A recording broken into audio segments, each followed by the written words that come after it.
The year I ran some of my strongest ultras, I was almost embarrassed to tell people how many miles I was running. Most weeks were around 35 to 45 miles, and in the ultra community, that can feel low. Part of me knew I had 20 years of racing and base building behind me, and I knew I could finish a 100-miler. But there's still that little voice in the back of your head that asks, is this enough? Especially when you're standing next to runners who are logging 80 to 100-mile weeks. And that's when I realized something. The biggest lie in distance running is that more mileage automatically makes you better. It doesn't. It's easy to look at weekly miles and think that's the whole story. Mileage is what everyone is talking about. It's easy to measure, it's easy to compare, and early in my running life, I believed that. More miles, more races, more volume, that's how you get better, until it wasn't. Leading into the Western States 100, I was in the best shape of my life. Big training blocks, stacked races, high mileage. The race itself was solid. I didn't hit my A goal, but it was still strong. The problem wasn't the race. The problem was what came after. I had a newborn at home, sleep was wrecked. My sister was battling terminal cancer. My life stress was high.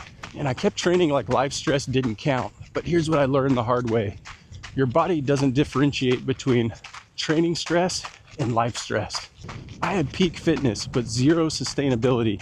And eventually I would have to step away from running almost entirely for years. When I came back, something had changed. I still like to push, and I'm not afraid of suffering. I just respect it now. There's a difference. I still train hard. I just don't train recklessly. Years later, I stood on the start line of the Hardrock 100, and here's something that might surprise people.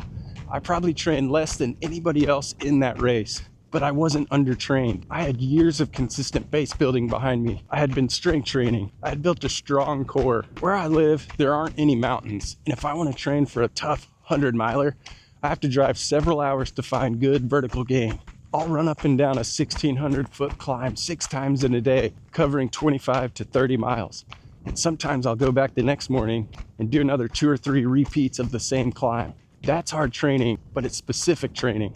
Weekends like that demand recovery, and if I don't respect it, I'll pay for it. And when I finished Hardrock, I finished strong, and I wasn't wrecked for months afterwards.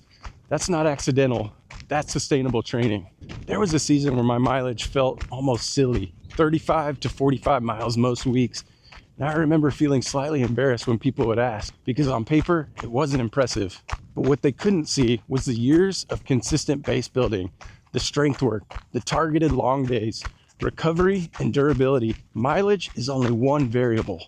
Ultras aren't fitness contests. They're problem-solving events. You got factors like pacing, fueling, electrolytes, effort control, and emotional regulation.